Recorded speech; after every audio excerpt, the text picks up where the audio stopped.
L'éditorial du Figaro. Le marionnettiste chinois par Philippe Gély. Sans jamais s'exposer inutilement, la Chine de Xi Jinping cherche sur tous les fronts à tirer parti du chaos du monde. Elle tient ouvertement tête à l'Amérique de Donald Trump, aide discrètement la Russie de Vladimir Poutine, tire des leçons de la résistance du régime iranien et livre un bras de fer aux Européens pour leur écouler ses surcapacités de production. Dans cette épreuve de force, sa cible constante est l'Occident global, représenté par les États-Unis, l'Europe et ceux qui adhèrent à leur modèle de démocratie libérale. Ses alliés sont la Russie, l'Iran, la Corée du Nord et quantité de pays tiers plus ou moins achetés ou intimidés dont le marionnettiste de Pékin tire les ficelles.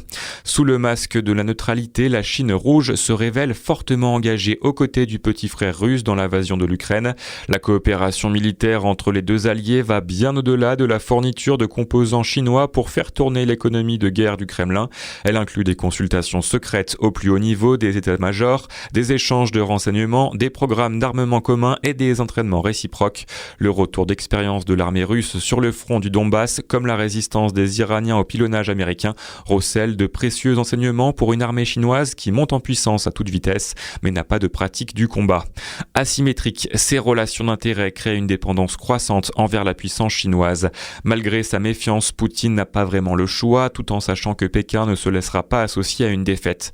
L'objectif de Xi est de doubler l'Amérique pour devenir la première puissance mondiale avant le centenaire de la République populaire en 2049. Il rend déjà coup pour coup à Trump dans la compétition commerciale et technologique avec Washington. Les Européens, comme toujours, ont un temps de retard. Ils tentent d'ériger des barrières à la déferlante des exportations chinoises, mais ne semblent pas avoir pris conscience de l'hostilité fondamentale de la Chine. La dépendance de Pékin au marché extérieur peut pourtant être exploitée pour imposer une relation plus équitable.